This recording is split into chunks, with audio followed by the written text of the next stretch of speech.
Alkash Alada, bonjour. Bonjour. Il y a 2 mois, lors d'une table ronde à Paris, vous avez réussi à obtenir 47 milliards de dollars de promesses de financement pour le plan de développement du Niger, le PDS, jusqu'en 2026. Alors pourquoi ce Forum des affaires aujourd'hui à Niamey? Que peut-il apporter de plus?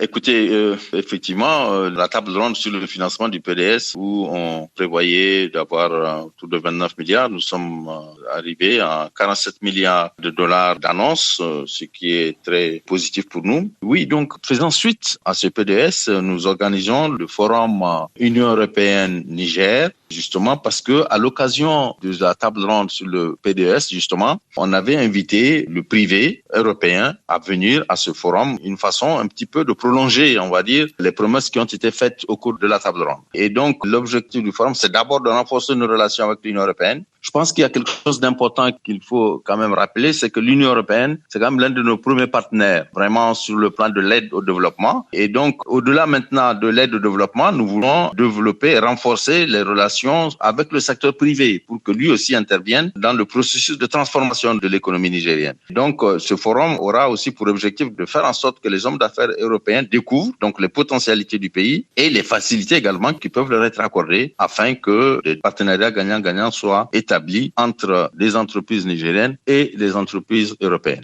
Pour prolonger justement ce plan de développement, ce PDS, quels sont les secteurs prioritaires? On sait que le Niger dépend de l'agriculture à hauteur de 40% de son PIB. Pour l'instant, l'économie de votre pays n'est pas très diversifiée. Oui, vous avez raison de dire cela. L'économie, pour l'instant, est tirée par le secteur primaire, donc l'agriculture à hauteur de 40%, tout à fait exact. Mais justement, ce que nous escomptons, c'est un changement, une transformation de notre économie. C'est ça qui est envisagé. Et cette transformation va se faire sur la base des perspectives nouvelles qui s'offrent quand même à notre pays parce que, vous savez, il y a le secteur minier déjà qui était assez bon, mais enfin, maintenant, avec le secteur pétrolier qui se développe, nous escomptons dans les prochaines années, de 2022-2026, des taux de croissance autour de 9,3% et peut-être à 2 chiffres par la suite parce que nous estimons que le secteur minier et pétrolier va nous donner suffisamment de ressources pour pouvoir transformer l'économie, notamment le secteur agricole. Et il y a un projet du président de la République concernant la création de pôles agro-industriels pour aller vers la modernisation de ce secteur et une meilleure exploitation. Nous avons beaucoup de potentialités au niveau agricole. Vous savez,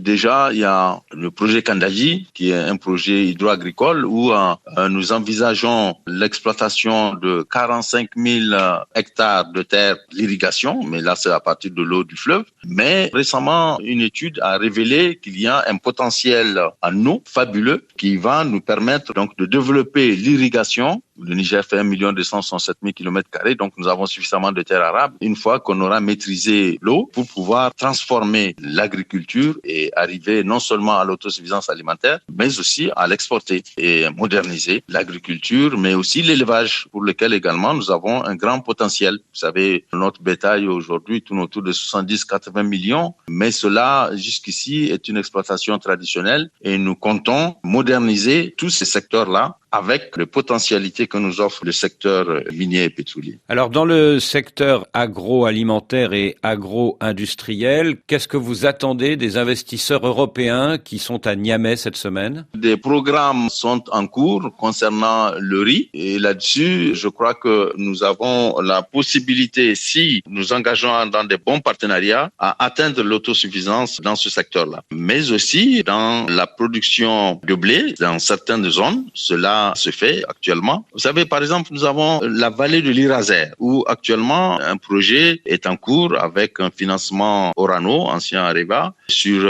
1000 hectares. C'est une vallée très importante aux confins du désert et où on tire l'eau à plusieurs mètres sous le sous-sol. Et avec l'irrigation, on est en train de développer une production fourragère qui va servir pour le bétail, mais aussi des exploitations de blé. Alors, vous parlez d'Orano, la multinationale de l'uranium. Qu'en est-il est-il aujourd'hui de l'avenir de l'uranium au moment où l'on parle d'un rebond de l'énergie nucléaire? Oui, effectivement, les cours ont baissé avec Fukushima et tout cela. Il y a eu un désintérêt par rapport à l'énergie nucléaire. Mais depuis ces dernières années, on constate un rebond, comme vous dites, qui se traduit par l'arrivée, le retour en tout cas au Niger d'un certain nombre d'entreprises qui sont canadiennes, il y a des Chinois, mais aussi je crois qu'au niveau d'Orano même, on parle de plus en plus d'Imouraren.